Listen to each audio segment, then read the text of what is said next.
I'll just first tell you what the American Reader is, what some of you guys are holding right now, what you guys are all seeing. It's a magazine of literature and criticism. It is produced bi-monthly in print and is published as a daily digital outfit as well. Our founding mission was to restore literature and literary criticism to what we felt was the proper and prominent role in American daily life and American culture.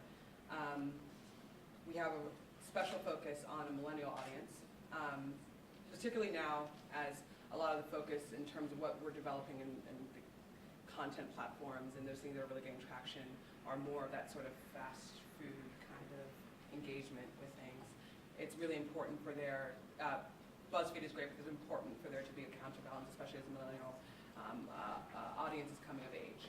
So we've been sort of likened to the New Yorker, the Paris Review, and so on and so forth. But I think that we tend to be a combination of those publications, somewhere between the New Yorker, the Paris Review, and maybe the New York Review of Books, with the kind of the stodginess of the New Criterion. A little bit of that, no, that's very true. So we do have a website and a print issue, and we find them to be both equally important and complements of one another.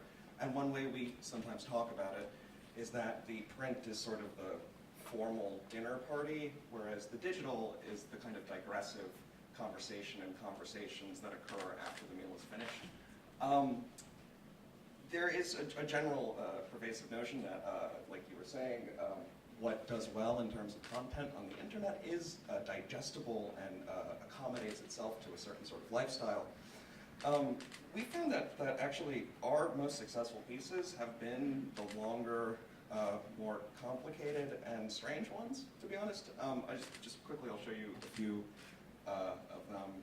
This one is, as the title indicates, a cosmology of serialized television, where the author lays out a kind of meta-theory of television based upon a variety of cosmological models, like Big Bang Theory. It's a very cool essay. This one was originally from our print, but also did extremely well online.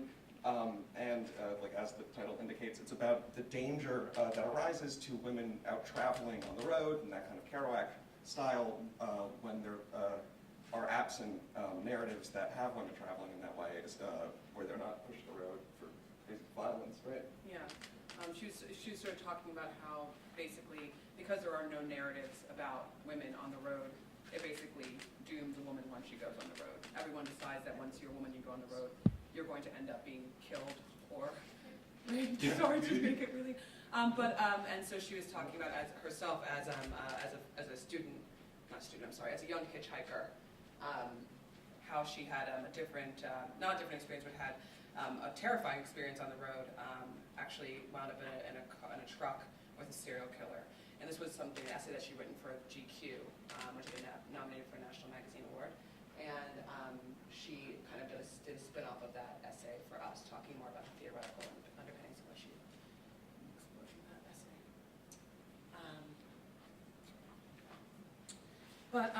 As much as we have these long-form pieces that do very well, we also have some shorter-form things and more humorous pieces that do very well too. Two examples, one that we just had up in the last couple of weeks was Life Sentences, the Grammar of Clickbait. Basically, just one of our writers who, he's a English teacher, and so he applies your English teacher mode, your high school English teacher mode, to various kind of cultural phenomena. Right now, in this one, he's talking about basically how you break down an Upworthy title, how it works on you, and everything like this, and exactly how that functions. Another thing he talked about was how Alanis Morissette's ironic was actually ironic. So that's a good one to look at. The other thing that we did last year was 10 Under 10 Writers to Watch. This is just sort of a parody of what you see in the New Yorker, like 20 Under 20. So we just went across, the country, so to speak, and found the top 10 writers under the age of 10 and have them talk to us about their process. It was clearly a joke piece, but we did receive a couple of emails from people who told us that it's like not appropriate to put up pictures of like little children. They thought they were real, which was interesting because many of them were talking about like Kafka being their influences, and that just doesn't make sense for a 7-year-old. No. So that was interesting. I guess now I'll also talk to you a little bit more about the print. So the print, in the print we publish poetry, fiction, essays, book reviews, occasionally drama, and we also publish a translation portfolio. So every 2 months we choose a new country, and then we bring out some of the contemporary literature from that country. So far we've done Turkey, we're in the midst of Senegal, we've done Italy, Russia, South Korea, and so that's how that works. I think one of the major myths that we had to combat as we were coming about is that millennials don't read print and that they're not interested in that. That's something that we have found really to not be the case. I think it's something to take into account as an entrepreneur in the journalism space, is that right now we're at the very beginning of, as much as we feel that it's been with us for a while, this whole kind of digital revolution, however you put it, we still are very much at the young part of that. And so I think it's important for people to not be determined by the narratives that other media outlets put out about the internet and about how that's going to rule or not rule your life. So one of the things that we were thinking was very important was for our own generation, we found that we're an ambidextrous generation, that we like to have our choice of how we're going to engage in certain media and certain stories, and it differs from thing to thing. There might be certain things that work better online that we want to engage with online. There's certain things that we want to read in print. And so what Jack put up was a piece that an interview that we did with NPR that was talking just about this. We were talking with John MacArthur, the Harper's Magazine publisher, and a couple other people from the media scape about precisely this, about the ambidextrousness of the emerging millennial audience. And the other thing for us, so right now we've actually been doing really well in print, and so I think that as much as it has been a difficult time for print, for print operations, it's also been something that's given us, we haven't really experienced anything that should dissuade us from continuing in that fashion. I think it's something for people to keep in mind too as we move further down this road. We have national distribution, and we just had our Resident Evil doubled, and we have a sustained growth on our subscription base. What I do think is interesting about the print is that print does grow more slowly than digital, obviously, because you are asking for someone to bring something physical into their home, and that becomes a part of someone's life. So I think it takes patience to build a print publication. And yes, I think that's something that you should keep in mind. It shouldn't dissuade you from doing it, but it should dissuade you from doing it haphazardly. It should be done with great care and great consideration, and with a sense that it's going to be a long-term goal and not something that's going to just, be in every home in 1 minute. I mean, and that's something also to keep in mind when you think about the people who are highest performing in the social media and online. A lot of these people have, when it comes to the magazines, are print and digital, and those that are print tend to perform better online than those that are just digital. So, even when we were talking about in the crowd tangle, having the Condé Nast and all these different outfits, even when you look at ESPN and so on and so forth, and these are places that have a platform outside of just online. So you want to be constantly diversifying and opening it up for your reader or your viewer to come into you in many different ways. I think that's going to be important, especially when you're dealing with a millennial audience, especially as they come of age and get to be making their own decisions. One thing I would say about that too is that not really a rule of thumb, but so the print magazine is the only thing that publishes new fiction and poetry, new literature. And one way we think about the difference is that in the print, it's something somebody would want to keep. It's something they would want to have. Sorry. Yeah.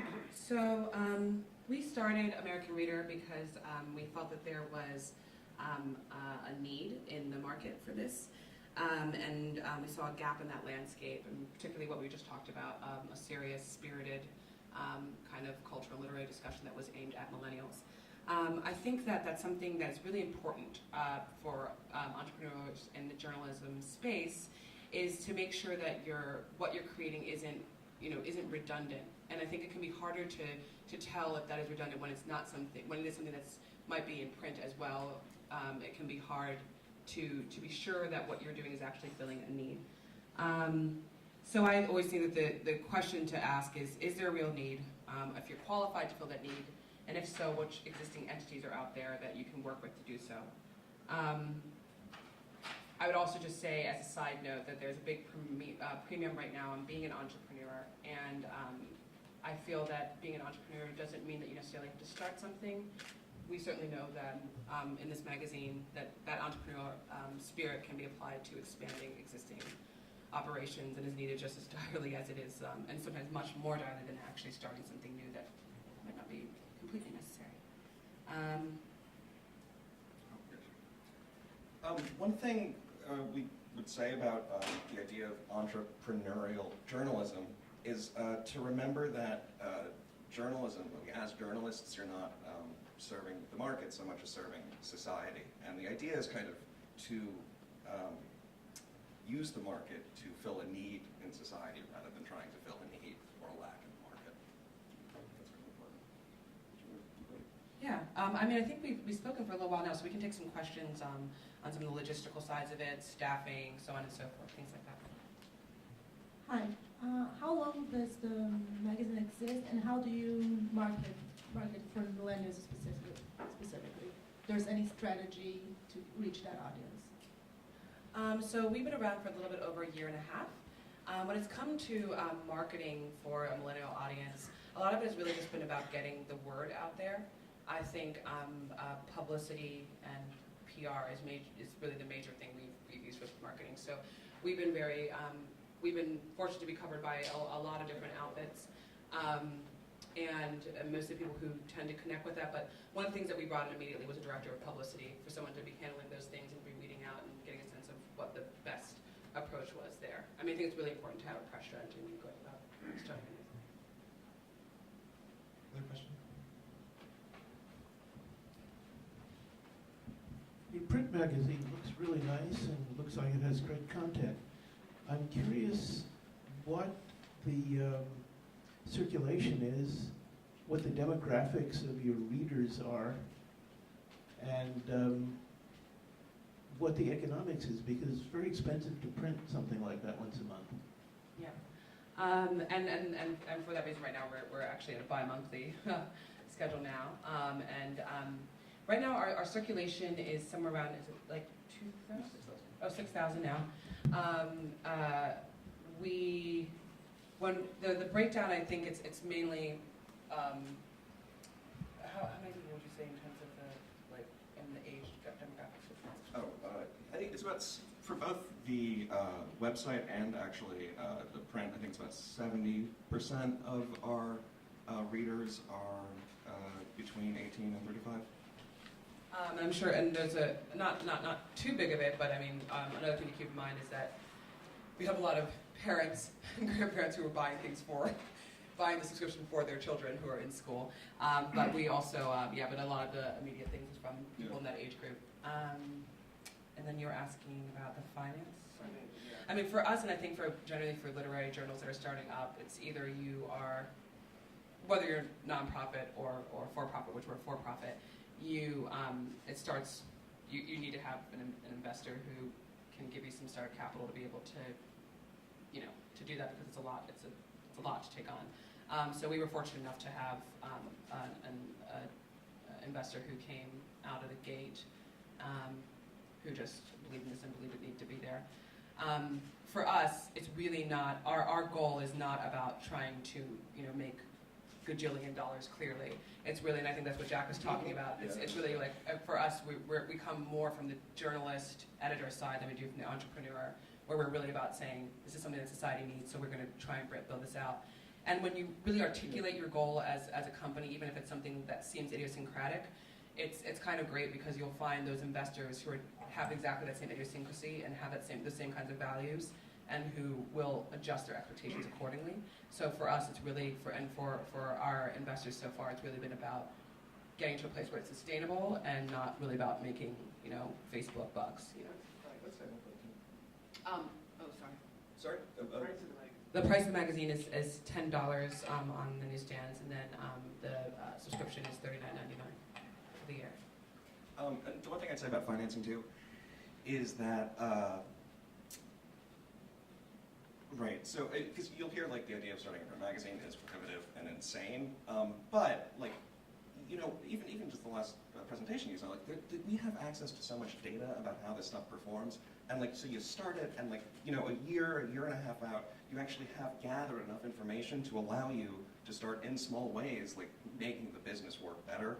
And the thing is to like hang in there by your teeth until you get there, and we've really just started to get there. We just redid the website, for example, and we've tripled our traffic since we put the new one up, and so it's just a matter of like hanging in, doing the best you can, really just like bleeding a bit for it, and then hoping that you eventually do figure out, based on specifically your data, your readership, and not what everyone is telling you, how to start making it work.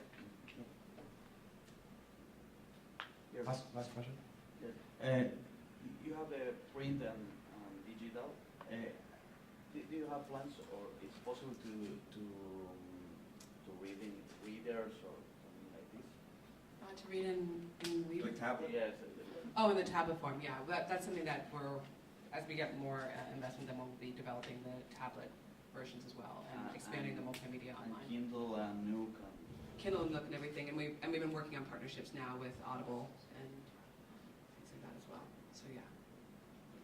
Great, thank you guys. You guys. Thank you.